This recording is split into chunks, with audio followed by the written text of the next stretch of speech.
வணக்கம் மாணவர்களே. நம்ம இப்போ 12ஆம் வகுப்பு கணிதவியல் பாடத்தில் அணிகள் மற்றும் அணிக்கோவைகளின் பயன்பாடுகளில் பயிற்சி 1.4ல் ஃபஸ்ட்டு கணக்கு பார்க்குறோம். பின்வரும் நேரிய சமன்பாடுகளின் தொகுப்பை கிராமரின் விதிப்படி தீர்க்க. இங்கே கிராமரின் விதிப்படின்னு சொல்லி கொடுத்துட்டாங்க. அதனால் அந்த கிராமரின் விதி தான் நம்ம கண்டுபிடிக்கிறோம். கொடுத்துருக்க கோவையை நம்ம என்ன செய்கிறோம், கொடுத்துருக்க சமன்பாடை அணிக்கோவையாக மாற்றுறோம். AX = B. பிங்கிறது மாறிலி. இங்கே என்ன சமன்பாடு எல்லாம் எப்படி கொடுத்துருக்காங்க, 5x - 2yன்னு கொடுத்துருக்காங்க. அந்த 2y ப்ளஸ் 16 இருக்கு இல்லையா, அந்த ப்ளஸ் 16 அந்த பக்கம் கொண்டு போகும்போது என்னதான் மாறிடும், -16 மாறிடும். -16 மாறிடும். அடுத்து ரெண்டாவது சமன்பாடு என்ன கொடுத்துருக்காங்க, கீழே எழுதிக்கோங்க. எழுதினாலும் சரி, இல்லை சைடில் எழுதிக்கிட்டாலும் சரி, ஒன்றும் பிரச்சனை கிடையாது. கம்மா போட்டுக்கோ. x + 3y = +7. இப்போ இதை அணிக்கோவையாக நம்ம எழுத போகிறோம். அணிக்கோவையாக எழுதும்போது என்ன வரும், AX = B. அதான நம்மளுக்கு அணிக்கோவைங்கிறது, AX = B. ஆனால் இந்த கணக்கில் நம்ம அணிக்கோவைக்கு பதில் நம்ம அணிக்கோவை எழுதி வச்சுக்கோ. ஆனால் அது நாட் நெசசரி அட் ஆல். அது போடணும்னு அவசியம் கிடையாது.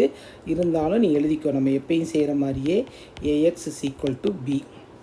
A என்னது, 5 - 2. இங்கே என்ன இருக்குது, 1 + 3. ஓகேவா.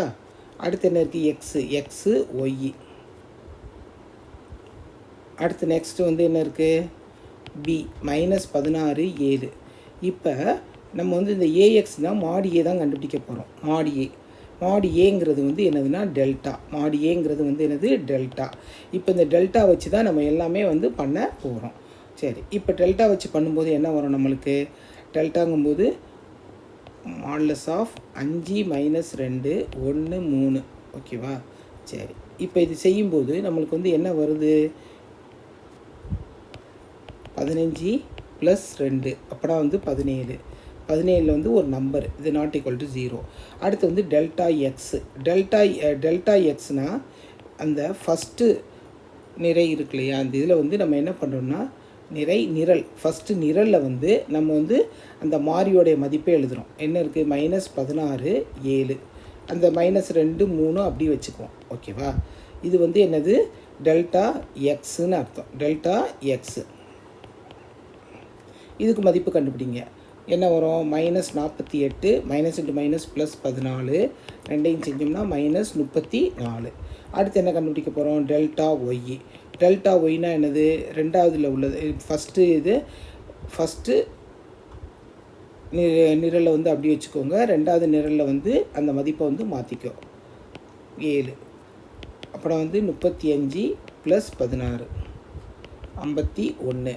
நம்ம கிராமர் விதி என்னது, கிராமரின் விதிப்படி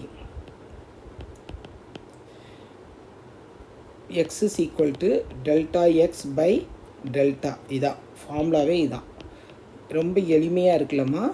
=-2.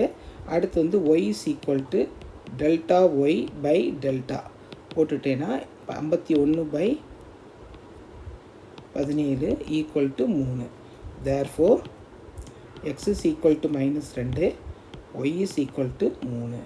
புரியுதா மாணவர்களே. மிக எளிமையான கணக்கு. அங்கே என்ன கொடுத்துருக்காங்கன்னு பார்த்துக்கோங்க. ஃபஸ்ட்டு நம்ம AX = Bன்னு போட்டுக்கிட்டே செய்யலாம். அந்த A தான் டெல்டா.